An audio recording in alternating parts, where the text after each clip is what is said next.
बताइए। और आज ये राज हम खुलवाएंगे दर्शकों के लिए। 1 रुपए का कोई नोट आप अपनी पर्स में रखते हैं, हमने सुना है लव भूषण जी, और क्या है उसको कुछ विशेष उसके साथ क्रिया करके आप रखते हैं। हमारे दर्शकों को भी बता दीजिए, उनका भी पर्स भरा रहेगा। क्योंकि भाई आपने तो करोड़ों से सैकड़ों तक पहुंच गया। हाँ 1 रुपए का नोट क्या करोड़पति बना सकता है? जी बिल्कुल। जी। 1 रुपए के नोट में वो ताकत है जो 500 रुपए के नोट में नहीं है। जी। पूछिए कैसे? कैसे? हाँ वही तो पूछ रहे हैं हम। आपको मालूम है कि 1 रुपए का नोट रिजर्व बैंक के द्वारा छापा नहीं जाता है। जी। 1 रुपए का नोट भारत सरकार के द्वारा छापा जाता है, और 1 रुपए का नोट चलन में नहीं है। आप 1 रुपए की गड्डी लेने चले जाइए, आपको मिलेगी नहीं? नहीं मिलेगी। मिलेगी नहीं। 1 रुपए का नोट ऐसा है जो अपनी ओवर वैल्यू किए हुए है। आज आप शादी में कहीं पे भी 1 रुपए का नोट की गड्डी, 1 रुपए के 100 नोट कितने के हुए? 100 रुपए के। जी। आप जाएंगे आपको ब्लैक में वो 1000 रुपए की, 1100 रुपए 2000 5000 ले लेते हैं। 2000 5000 ले लेते हैं। मान तो इसका मतलब 1 रुपए का नोट पूरे करेंसी में ऐसा नोट है जो अपनी वैल्यू 10 गुना 20 गुना करके बैठा हुआ है। यदि आप करोड़पति बनना चाहते हैं तो 1 रुपए के नोट का पिरामिड बनाएं और अपने पर्स में रखें। 1 रुपए की गड्डी लाएं और अपने तिजोरी में रखें। क्यों? क्योंकि वो पहले ओवर वैल्यूड है। आज 500 का नोट आपको कितने में मिलता है? उतने में मिलता है। 500 में तो मिलता है हाँ। ना, 400 501 रुपए भी नहीं देगा 501 रुपए भी नहीं देगा। तो 1 रुपए का नोट ऐसा नोट है जो ओवर वैल्यूड है। इसको समझिए। इसको कैसे अभिमंत्रित करना है अभी ऐसे नहीं बताएंगे भैया। उसके लिए आपसे मिलना पड़ेगा, है ना? देखिए इतना आसान नहीं है। मैं आपको यही कहना चाहता हूँ कि ये जो विधि है, जो ये विद्याएं हैं, ये ऐसे ही बंटने लग जाए तो इसका अपमान हो जाएगा। जी। जी। ये गुप्त विधि है, गुप्त विद्याएं हैं जो हम तो मतलब उस पिरामिड को अभिमंत्रित भी करना होगा। अभिमंत्रित भी आप करके, यदि आप सिंपल रखना चाहते हैं तो भी वो काम करेगा, लेकिन आप उसको कोई भी चीज़ को एनर्जाइज किया जाता है। एक और देखिए, मुझे लगता है कि बातों बातों में कहीं ज़्यादा लंबा समय मैंने ले लिया। आप मंदिर में जाते हैं तो किसी भी मूर्ति को प्राण प्रतिष्ठित करोगे, उसमें प्राण डालोगे, तभी तो वो मूर्ति, नहीं तो मूर्तिकार के पास पड़ी मूर्ति है और एक मंदिर में पड़ी वही मूर्ति जो अब उसमें एनर्जी आ गई है। तो आप कोई भी चीज़, जैसे आप देखिए मैंने अपने हाथ में ये अंगूठियाँ डाल रखी हैं, ये जेम्स डाल रखे हैं। आप कहीं भी जाकर एक दुकान से लेकर आते हैं तो ये पत्थर है। सही बात है। इसके अंदर आपको जान डालनी पड़ती है, आपको इसके अंदर एनर्जी डालनी पड़ती है। आपको ये कहना पड़ता है कि तू जा, और ताकि जाके तेरे को ये काम करना पड़ेगा। ठीक है जी। अगला अब अगला क्या, अब तो उपाय पे आते हैं। जी पूछिए। छोटे छोटे, क्योंकि आचार्य जी के जो उपाय हैं वो देश में लाखों लोगों तक जब पहुंचते हैं, लोग बड़ा आस्था के साथ सुनते हैं उसको, विश्वास के साथ। तो छोटी छोटी चीजें। हाँ। एक सवाल जो मतलब किसी वरिष्ठ से मैंने सुना, आयु में बड़े बुजुर्गों से भी सुना, और इस दौर की समस्या भी है, पूजा पाठ करने वाले लोग ज्यादा दुखी रहते हैं, ऐसा है क्या? पूजा करने से कोई अमीर होता तो मंदिर में बैठा हर पुजारी आज करोड़पति होता। तो पहले तो ये समझने की कोशिश, कितनी देर करना चाहिए पूजा पाठ? देखिए पहले आपको इसको मैं बताता हूँ। मैंने आपको क्या बोला था कि व्यय का भाव कौन सा है? 12वां। और 12वें भाव का स्वामी कौन है? बुध। गुरु। तो इसका मतलब है कि आप जरूर से ज़्यादा पाठ पूजा करेंगे तो आपके खर्चे बढ़ जाएंगे। गुरु पाठ पूजा का कारण है। तो गुरु कहता है कि मतलब कि विष्णु जी कहते हैं, पाठ पूजा कहते हैं कि आप अपने काम पे ध्यान दीजिए। आप 5 से 10 मिनट ही मेरे पास आइए। समझने के लॉजिक से बात समझ रहे?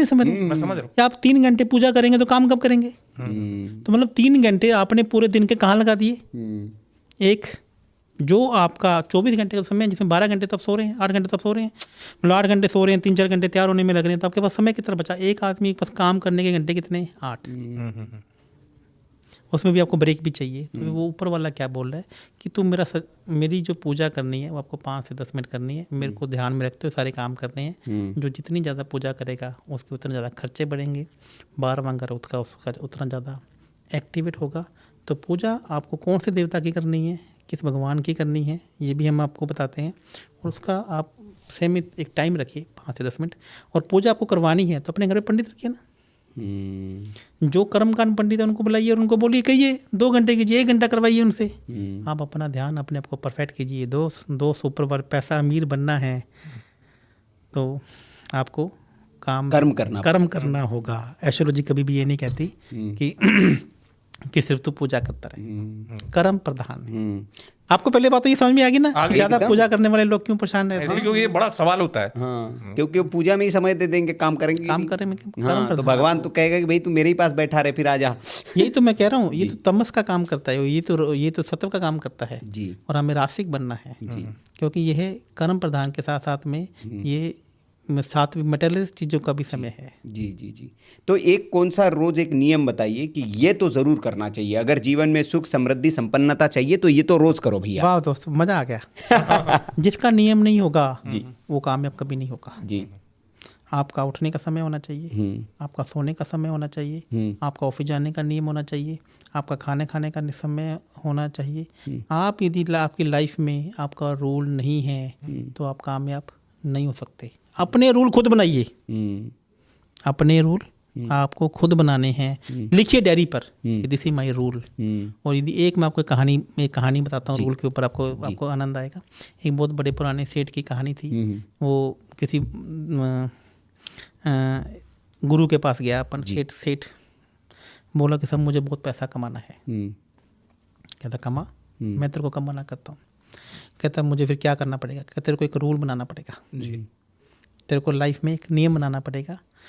कुछ भी हो जाए, दिन हो जाए, रात हो जाए, तो उस नियम को तोड़ेगा नहीं। बोला ठीक है। तो उसके सामने एक बहुत ही गरीब व्यक्ति रहता था। उसने बोला कि मैं जब भी खाना खाऊंगा तो सामने वाले व्यक्ति का फेस देखकर ही मैं खाना खाऊंगा। ये मैं अपनी नियम लाइफ का नियम बना लेता हूँ। ठीक है जी। वह जब भी सुबह उठता तो सामने वाले को उसका चेहरा देखकर वह भोजन करना उसने ग्रहण करना शुरू कर दिया। कुछ दिन बीते तो वह व्यक्ति जो गरीब, वो जो सामने वाला उसका जो व्यक्ति था, वह किसी बहुत बड़े सेठ के पास काम करता था। एक दिन वह जैसे ही सुबह उठा और वह उसका चेहरा देखने के लिए गया तो उसको जाके वह दिखा नहीं। और वह व्यक्ति जिस सेठ के पास काम करता था वह बहुत बड़ा व्यापारी आदमी था, लेकिन उसके पास ना आगे ना पीछे कुछ भी नहीं था। तो उसने क्या बोला कि मेरे जाने के बाद, मेरे मरने के बाद मेरी सारी संपत्ति किसकी हो जाए? जो व्यक्ति जो ये मेरी सेवा कर रहा है इसकी हो जाए। अब ये बात उसको खुद को भी नहीं पता था कि मेरा जो सेठ 1000 करोड़ का मालिक है, ये उसको भी नहीं पता था कि मेरा सेठ 1000 करोड़ का मालिक है और ये सब मुझे देने वाला है। अब वो व्यक्ति क्या हुआ कि उसके पास वो चेहरा देखना था उसको। रोज़ उसका एक दिन देखा कि ये तो व्यक्ति आज मुझे दिखा ही नहीं, आज मुझे दिखा नहीं तो मैं खाना कैसे खाऊंगा? तो वो व्यक्ति उसके पीछे पीछे हो गया, उसका पता करने गया अभी ये व्यक्ति कहाँ गया हुआ है। तो ये पता लगा कि वो व्यक्ति जहाँ पर व्यक्ति की मृत्यु हुई, मतलब कि वो जिस सेठ के पास काम करता था उसकी मृत्यु हो गई, वो वहाँ पर गया बन गया सेठ। नहीं, अभी तो उसको मालूम ही नहीं है ना कि मेरे पास ये वसीयत आने वाली है। तो अभी तो उसकी मृत्यु पर वो गया हुआ है। तो वो उसको जाके बोला कि मुझे अपना चेहरा दिखा। कहता भैया तुझे मुझे चेहरा क्यों देखना है? कहता तू मुझे चेहरा देखेगा तभी तो मैं खाना खाऊंगा। तो उसने क्या बोला कि तू मेरा चेहरा देख। वो रोज़ उसका जाके वो वहाँ पे इसका कार्य पर संभाला था, वो रोज़ जाता, उसका चेहरा देखता और वापस आता। उसने गुस्से में क्या बोल दिया कि जो मेरे पास है वो आधा तेरा, कि जो भी तू उठा के मेरे को अपने घर भी बिठा ले। उसने गुस्से में क्या बोला कि तू भैया मेरा चेहरा ही देखना चाहता है, तू मेरे को उठा के अपने घर बिठा ले। और क्या, और तू वहीं पे मुझे खाना देते। इतना तू परेशान होता है, इससे अच्छा तो मुझे तो अपने पास भी रख ले, अपने घर पे रख ले, मेरे पास भी कुछ खाने को नहीं है और तू इतनी दूर आता है। तो वो उसने उसको बोला चल ठीक है भाई, तू मेरे घर पर आ जा, मैं तेरी यहीं पर मैं तेरी सेवा करूँगा, क्योंकि मैंने लाइफ में नियम बना लिया कि मैं तेरा चेहरा देखे बिना खाना नहीं खाऊँगा। तो भैया जैसे ही उसने उसको अपने घर पर रखा, 2 से 3 महीने के बाद वकील आता है कि सारी की सारी पैसा अब तुम्हारा हो जाता है। अरे भाई, तो भैया वो उसके पास में रह रहा था, तो भैया उसने अब वो पैसा किसका हुआ? उन दोनों का हो गया। तो भैया उसने लगा कि ये मेरा भाग्य है और उसको लगा कि ये मेरा भाग्य है। तो ऐसे वो व्यक्ति क्या बन गया? दुनिया का बड़े आदमियों में शुमार हो गया। तो यदि आपको अमीर बनना है तो आपको अपनी ज़िंदगी में नियम बनाने होंगे। आप अपना ज़िंदगी का एक नियम बनाएं कि उसके बिना आप खाना नहीं खाएंगे, आप इसके बिना ये कार्य शुरू नहीं कीजिए। देखिए आप यदि आप नियम को नहीं तोड़ेंगे तो कैसे ऊपर वाला आपकी सुनता है। बहुत बढ़िया, क्या बात है। मतलब इस कहानी का आप अगर सार कहेंगे और दर्शकों को मतलब इस बात से भी सरोकार होगा कहानी से, किस्मत कभी भी चमक सकती है। हाँ। एक नियम, हाँ। दूसरी कृपा।